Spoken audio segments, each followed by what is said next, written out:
In this video, I sit down with the mortgage broker, Emily Baker, to uncover the biggest financial mistakes, what you should do before seeing a broker, and how to set yourself up for the best chance for your loan to be approved. We'll also explain offset versus redraw accounts, how to prepare for emergencies, and what most people are getting wrong with structuring their investments. Stick around because this can save you the biggest mistakes and also thousands. I'm Arin Russell, a buyer's agent who helps young Aussies to buy property with confidence using our process, the RISE method. And at the end, I'll share a free resource that actually shows you when you are ready to buy. 1, 2, 3, 4. Do you want to do an introduction, introduce who you are and what your background? Sure. So I'm Emily. I'm from EB Finance Collective. I'm a finance broker for all things finance. I've been in the industry now for just over 3 years, and I have an extensive background in construction as well. So yeah, bit of knowledge. I get so many questions, and I thought, what a best way is to obviously get you to answer these questions for us. So we have been seeing a lot of people asking us, what do we do? How do we prepare with the finance sort of thing? What are like some things like you're seeing people get wrong when it comes to like first initially engaging with someone with the finance? Yeah, 100%. I guess from my perspective, it's always the friends and family that give you the most advice and sometimes the worst advice. So when it comes to that sort of thing, I usually find that people are coming to me when they've already spoken to the family bank or, the bank of mum and dad or something like that. And the advice that they're getting is actually not proper. So when we actually look deeper into it, it's usually the fact that they don't actually know where their money is going. They don't actually know what money they're earning. And they have more liabilities, which are obviously your debts and your HECS and all those things that we don't really want to speak about, but affect your borrowing capacity. So that's probably the big one, is not really knowing where their money's truly going and how to actually prepare themselves in the banking side of things to get ready for that. So what I mean by that, obviously, is preparing their bank accounts to actually make sure they're working for them, not against them. So there's obviously multiple ways that you can do that, but the big ones are the banks are always going to want to see where your salary goes, what you spend on a daily basis, and what sort of debts you're actually paying for. So the first thing I normally do is rejig all their finances to actually make sure that they're the only 3 things coming out of those 3 accounts. So we can actually rein in where the money is going. Yeah. Really cool. Yeah. Because like a lot of people, after, we've talked so many times and people like, oh, that's what I'm spending on like subscriptions, or, oh, I didn't know that could really affect my borrowing capacity or even with the afterpays and stuff. Right. So yeah. I didn't know that getting my nails done 3 times a month was costing me, $180. Who would have thought that? Yeah. The things. So in saying that, like, is there any like prep work for people to like do some prep work before actually seeing the broker or the bank? Do you suggest anything? Yeah, definitely. The biggest one, start a budget. If you don't know how, have a chat to a broker, because we aren't just there to get you a loan. We are there to actually guide you through the steps to get to the loan. So if you don't know what account your actual salary is going into, very terrifying, but actually talk to someone and get them to have a look at where your money's going. That initial conversation could actually be nearly 2 years before you buy. It's not always the conversation you have 2 weeks before. It might be if you're, in the high earning bracket, but most of the time for realistic salary earners, it is usually an 18 to 24 month conversation, and it would be get yourself a budget and try sticking to it. The other thing I usually recommend, and maybe a bit off kilter, is have a go at actually saving what the house repayments are going to cost. Because if you can't afford to save what you want to spend, then it might not actually be the house price for you. So I usually set that up as a separate savings account. If you're renting, if you're paying board to mum and dad, we work out the difference from that figure and the money on top, and you put that away along with your standard savings and your everyday expenses. But give it a go. Do you feel like it makes them a little more at ease? Yeah, definitely. They do some prep work. Yeah, definitely. It's definitely control. Making sure that you actually can afford that repayment is the big ticket item, because at the end of the day, it might be the difference between buying a house at 700,000 or buying the house at 650, because the difference of $100 could be a big deal for you. So yeah, we did it ourselves. So like, we're first home buyers, Josh and I as well. And in all honesty, we tried that exact process. We put away the difference from our rent to our mortgage repayment and went, yeah, okay, we can handle it. And went straight ahead and did it. And yeah, haven't looked back since. So perfect. Well, my partner and I, we both did the same thing back when we went to buy our first property. So I do, it is worthwhile. Yeah. Yeah, keeping track of your finances, definitely. I feel like not many people actually are on top of it majorly, but that's good to know. So, Yeah. Give everyone a little bit of ease into knowing that yeah. And I'm always really big on like, go see a broker first, because, you know, like you said, you can have that conversation and like set up a plan, set up a game, like game plan. Hey, this is what we need to do. Let's do that. And then you get to real quick, like, can you do it? Yes or no? And and the other thing, like, and I guess the big thing with it is we might see something you don't. So like, for example, we were spending so much money at the shops. Like, we did not realize how much money we were spending per fortnight food shopping. And when you actually have to be brutally honest with yourself and put it in a spreadsheet, you go, okay, that extra packet of, you know, Tim Tams per fortnight is probably something we don't need. Over, you know, a 12-month period, that's like an extra $150 straight into the savings account. So, you know, it's worth kind of talking to someone to get them to overview everything. So that way you're not the one who's fully trying to control everything at the same time. So absolutely. Yeah. And if it's always good to have your eyes on the whole situation, because you know exactly what you can get over the line and know what's going to impact. But there's kind of like a reality check for the people to say, look, yeah, we need to do some shuffling around. Like, and it's good because they get to learn, you know, how to budget properly and move forward with confidence, which is really cool. My biggest thing with it, I always put at the bottom of the email, be brutally honest with yourself, because we all want to lie and say we spend nothing. Oh, absolutely. We've especially if you got like gambling or anything like that. I know some people get really shy with that and being like, I don't really want to expose my gambling addiction. I have, as we talked before. Yeah, but it might not even be gambling. It might be like subscriptions. Like, you know, we all have Netflix and Disney and Spotify and Apple and YouTube, and, you know, they add up at the end of the day. So, you know, it's then going, okay, which ones do I need? Or do I do it on a monthly rotation and pick what shows I'm watching that month, or, you know, work it out that way? But yeah, it can be daunting. Absolutely. And a lot of the time, like when we have conversation with people, they're like, oh, do I have to do that forever?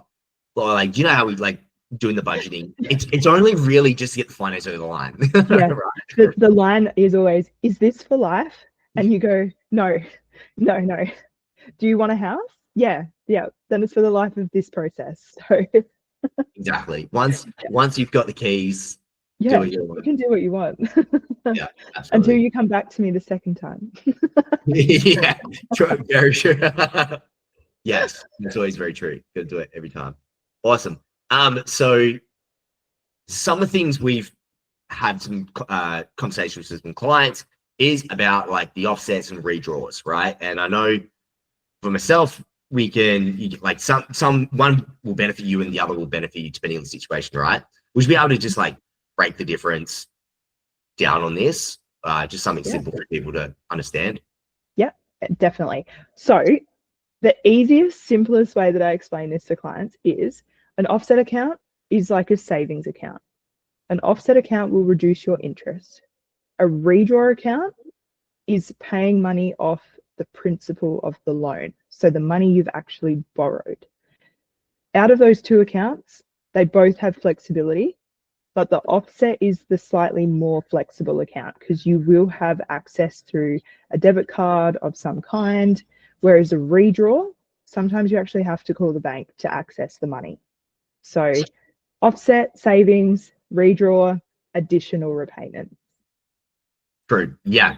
Okay, cool. That's really, really good because a few clients are like, because they know that they want to get some sort of either the offset or the redraw to help them with the home loan, especially if it's for their own primary place of residence or their own home. I'm a big fan. I love offset accounts. Like that's my bread and butter. Purely based because you do have that flexibility. You can just send money, like, you know, you have the full control over it more than 100%. I actually implement the first process of the saving into this. So originally how we were talking about having those three majors, like your expense account, your salary account, and, you know, your save spend account, and then your debts and liabilities. I set them up as offsets because if you think about it, every dollar that's in those accounts is actually going to offset the interest on your loan over the month of your loan. So, sorry, over the term of your loan. So when you get paid, your money's coming in and it's going to sit there. Then you're going to distribute it out to all of those other accounts so that, you know, your bills get paid, you keep your water on, and all of those sorts of things. But while it sits there, it's working for you. So instead of having multiple banks that you just, you know, you're putting into a high interest saver for absolutely no reason because you've already purchased, it's a really good way to actually maintain keeping that structure, but let it work for you at the same time.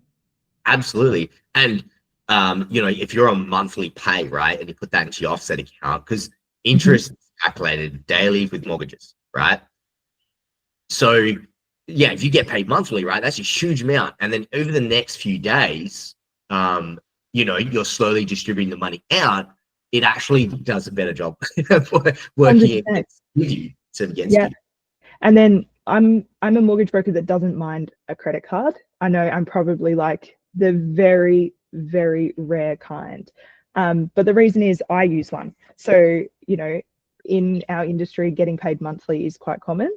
And when that happens, you need to still be able to live during the month and not just live on 2-minute noodles. So what we do is use that credit card to actually pay all your expenses, keep that money working for you in your offset, and then at the end of the month, pay it off. There you go. Yeah, as long as you pay it off. As long as you pay it off, that's the catch. If you don't pay it off, you come and talk to me. Yes.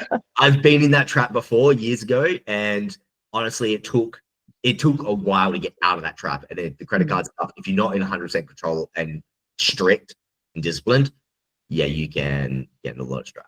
You know what, my deal is you don't take out a credit card limit higher than what you earn. That's good. That's good. That's actually really good. Yeah. Yeah. So that way, you know that every month you will have the money coming in to pay it off. But I do recommend don't do it straight off the bat. Get yourself in a good routine using your everyday money.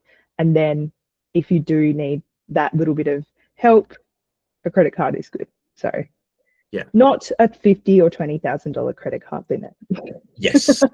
Even if it was like 15 grand and you have that limit, right, to spend 15 grand in that month. Like, and you're only, like, no one who's getting paid monthly 15 grand. Like, absolutely no one. And if you are, call me. Yeah, right.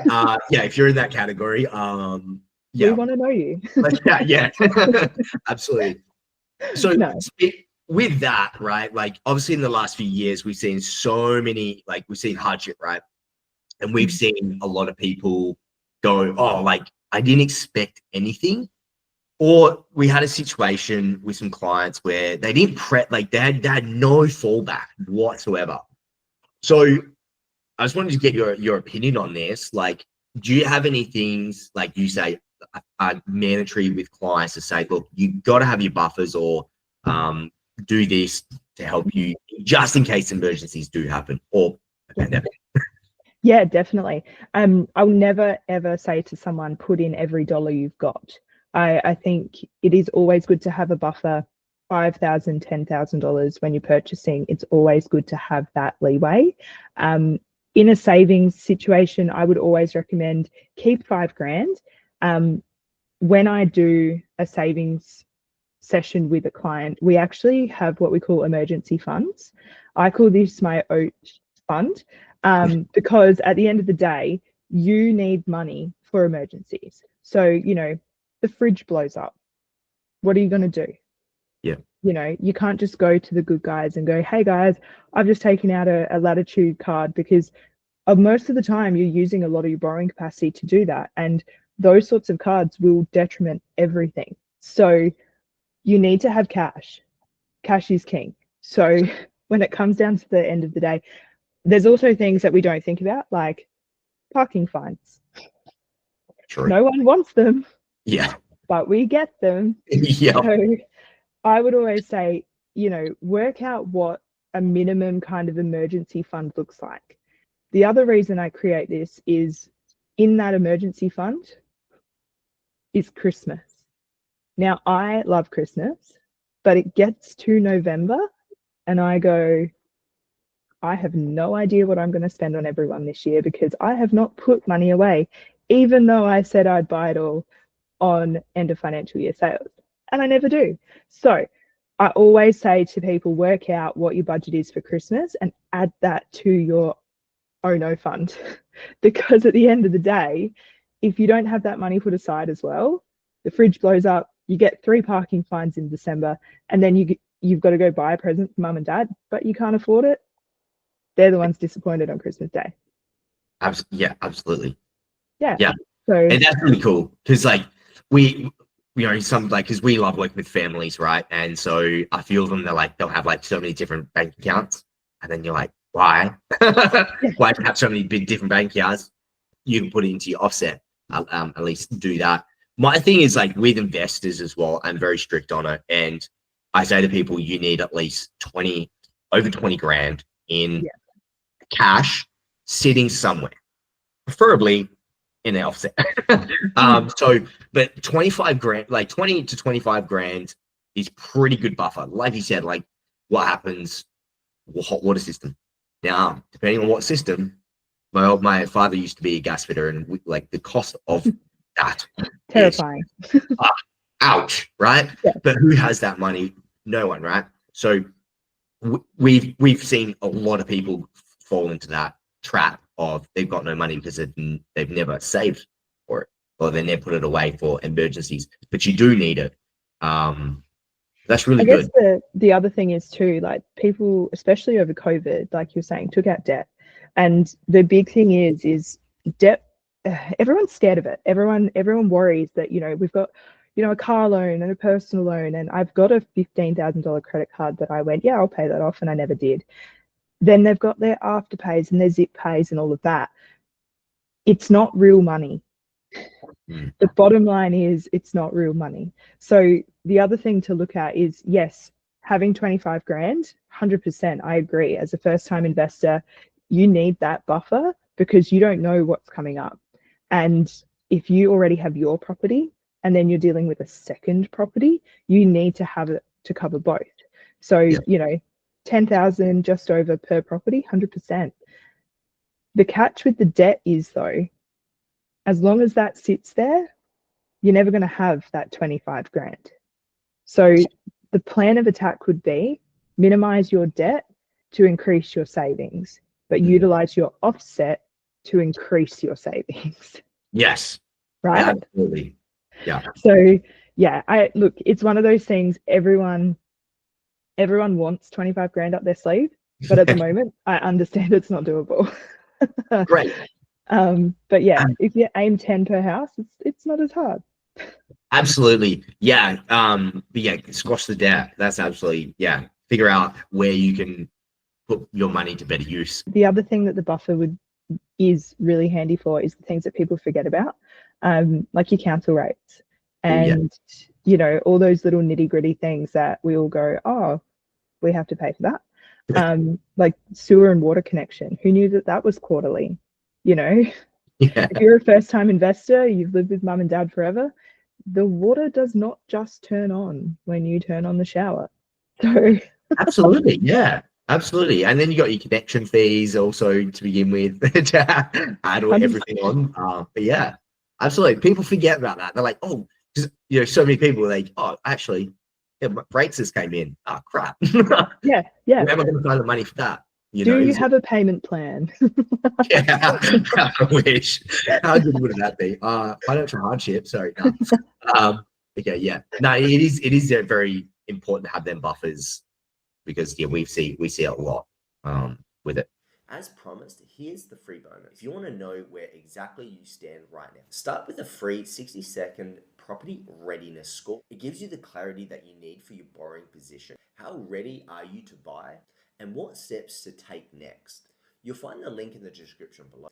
Perfect. I've got the last question. All right. So this is one's come direct from a client. And we've talked about trust, right?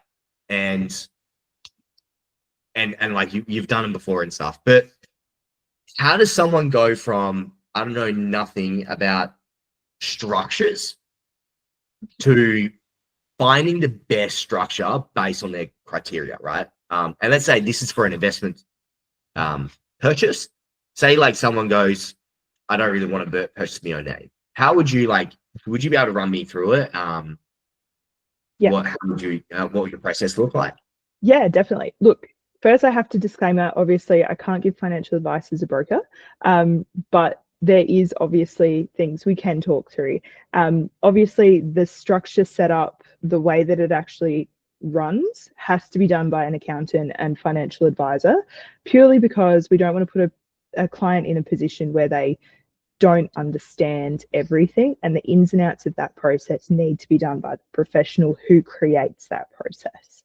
Yeah. So now that that's done, the brokering side of it is reasonably simple once a structure is created. So with a client who wants to purchase a property, there's a few different things that help when you're purchasing in a trust, but normally it's not the first property that it helps. The first property, I always say, purchase in your first name. You want what we call like a honeypot property.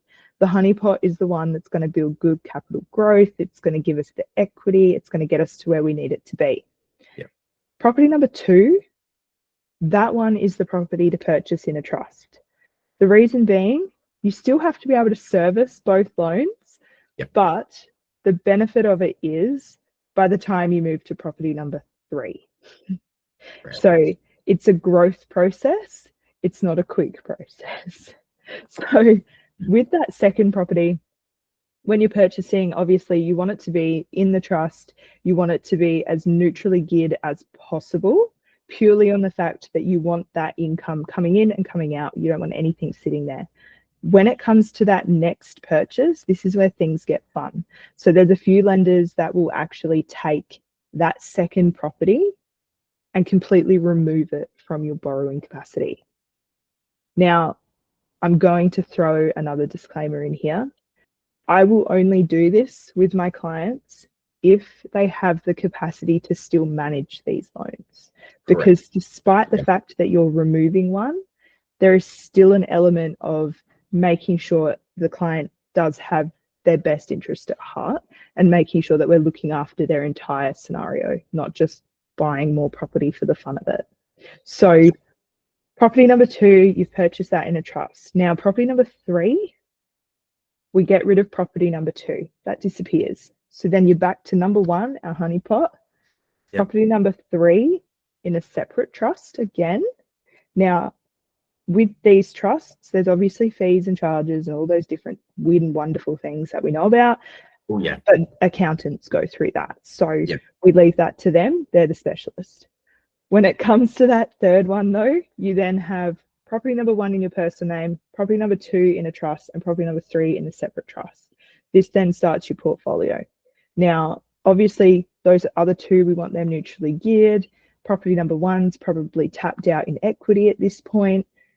These other 2 properties, hopefully by, year 4, have actually grown enough that we can pull the equity from property number one and wash it back onto those other two properties.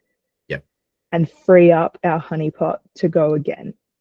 Correct. Yeah, absolutely. Because like the normal standard way, right, is like we've done, the standard way of thinking. So many clients of ours, like they want to build serious portfolios, and the standard way of going is to max out your name, max out everything, but purchase 3 properties, or if you can trade a fourth, depending on how much you borrowed along the way. But you're limited, and they're like, well, shit, how do I do that? But we've now realized that maybe definitely buy one in your own name, and that's going to be, like you said, your honeypot, like really high capital growth, like that's just going to perform really well, so then it can fund the rest. Yeah. But yeah, like actually moving into a different structures can benefit you in the long run, because that's investing is a long-term strategy. It's not a short-term where people get kind of mixed up. 100%. And what people don't realize is you do have a cap. So your borrowing capacity does tap out at a certain point. And if you haven't structured it properly, purchasing back into trusts and things like that is really hard. So it's definitely worth getting it right from the start, structuring it properly, so that way you know what the plan is. And like you said, it's a long game. So it's worth kind of going, okay, 10 years, what are we looking at? And working backwards from there. Mm-hmm. We don't know what the climate's going to do. We don't know what properties are going to do. And it might mean that you have to, buy one, sell one, buy another one. But at the end of the day, as long as you've structured it properly and you're not tapping out that borrowing capacity, because the biggest thing we see is people doing that. And then they come back and they go, I want to buy an owner occupied now for 1.4 million. And I go, great, you've got absolutely nothing left. Yep. What are we going to sell? Exactly. Yeah, that's the first thing. Which one are we going to sell? Yeah. And most people don't want to part with their investment because they're generating income. So structure properly from the start, get the right team behind you. Because if you've got the right team, you're going to be guided the whole way through. Yeah, absolutely. And with that first investment, I'm being pretty big, because we've come across a lot of first-time investors, right? That's and in there we've said to them, look, hold your first investment in your own name. It's going to be fine for at least 2 to 3 years before you even make a next move. Perfect. Purely based is because they have no understanding, no idea about holding an investment property, what it actually takes to be a landlord, and that couple of years, you get a feel for it. So when it comes tax time as well, you get a feel for what you have to do. So then you can actually go, okay, cool, I've actually physically gone through it. I can handle a second one. And the compliance, because even in your own name, you got your compliance stuff, you still have to make sure for tax purposes and stuff, right?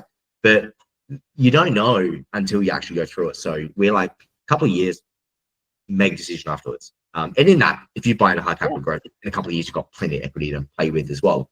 And this is the thing, because a lot of people at the moment are buying investment instead of buying owner occupied. So we're finding this a lot more, and people are living with mum and dad longer. So when they're buying that first property, holding it for a couple of years isn't a bad thing, because at the end of the day, if you're wanting a property at like $1 million, you are going to need 300,000 for a deposit, bare minimum. So it is worth making sure that you get the right advice from the start, because again, if you want to go buy your $1 million house and live on the beach somewhere, go for gold. But if you've actually tied up your entire borrowing capacity from day one, it's not going to happen. Yeah, exactly. And like a lot of people are using the rent vesting, or and people where they own they bought their first home, they built it, and they rent out the 3 other bedrooms as a 4x2. They're a single person, so they rent out 3 bedrooms to people. I'm like, fantastic. And they're like, cool, we still want to get into a first investment. And you're like, that is sick. Like, that is really smart, because you're in a 4-bedroom house. Or even rent vesting, because it's people, I don't know, I feel like nowadays you could put your money towards things that actually are going to produce something greater. It's hard for someone to go and buy a family home, right? based on budgets because prices have got elevated so much. Oh, they're crazy. And on that too, like a lot of people don't realize that lenders are getting smarter. So, back in the day, it used to be, you buy a house. If you live with mum and dad, you pay rent. How much rent do you pay? That's used in their servicing, but you need to take it out of your expenses. These days, if you're renting rooms out, you can actually, certain lenders will let us use rent per room. They will let us use board. They will let us use all of those extra things to help increase your borrowing capacity. So it's not just limited to expenses and rent now. It's actually a much broader field. Yeah, absolutely. It was so funny because the first time that I sat down with a broker and about the different, like, okay, what's my borrowing capacity for a primary place of residence or a family home compared to our first investment property? And I was like obviously for the investment, I got more borrowing capacity. Yeah. And I was like, how does that work? Because the rent that you're going to get from it contributes, as what they call it, income. So it's like, you're like, okay, so that makes more sense now than buying a family home that you got less money to play with.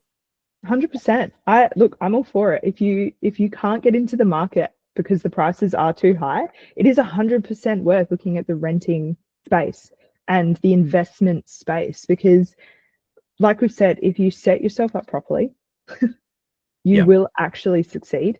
It's the people that don't set themselves up properly, and then they have to adjust their entire process moving forward to actually get to their goal.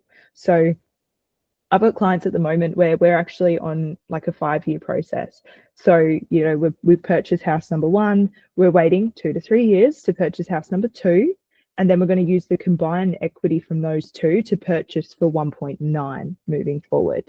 Now, obviously, you can't factor in what capital growth is going to happen, but giving a rough idea of where things have gone recently, we are kind of judging on that. But yeah, it works in their favor.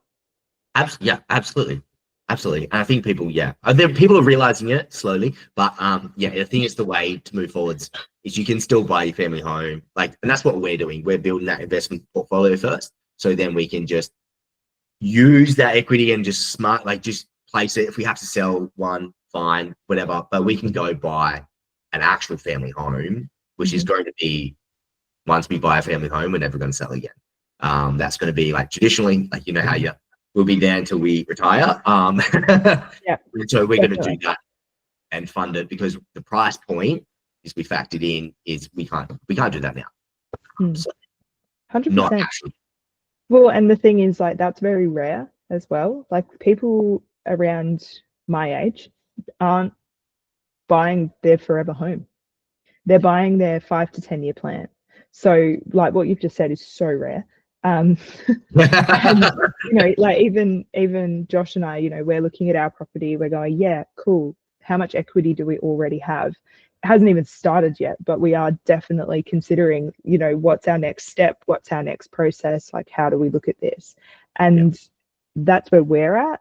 But if you get to the point where you do want your forever home and then you do not want to move again, moving trucks suck, and I get that. But yeah, it is more common for people to buy multiple times. So it is also the option to purchase your first property and then convert to an investment. So yes, absolutely. I think the best way we work it out is whatever makes sense, and obviously you got to build your goals, build what you want. Reverse engineer what does long term look like down to the years close up, so then you can build a short plan that's going to actually work for. That's what. And that's where you come in. Yeah, absolutely. This is what we love doing, and then obviously we share that with you to then, and then so you're on the same boat as well, because it's a journey that we all go on, and it's all good that we all can be on the same page. Yeah, that's what I always say. You're with me for life, unfortunately. So. I tell you, I'm the same. You don't get rid of me after settlement. Oh, correct. Yeah, people say that. I say that to people as well. And they're like, "Oh, it's after settlement." I'm like, "You're not getting rid of me. Once you're in, you're part of our part of our community. You're there for life. Unless Unless you want to block me, that's fine. But But I'm going to slide into those DMs for you. I'm still gonna be around. Yeah, forever. Yeah. Okay, cool. No, Awesome. for sure. Well, I'm just gonna leave it there. So thanks for jumping on today. It's been really, really good. Where is probably the best question. Where can people find you? Yeah, definitely. So obviously Instagram is my main platform. So it's at EB Finance Collective, or the website www.ebfinancecollective.com.au. So Awesome. And yeah, in the description is actually going to be all your details. So you can click the link there and find you straight away. Awesome. amazing. Thank you so much, Emily. No worries. If you found this helpful, the next video to watch is the RISE method. We thoroughly break down what the actual RISE method is and what's actually involved in the whole process, so you can make confident decisions and avoid market fear. I'll link it right here on the top of the screen. Wanna hear you go, go.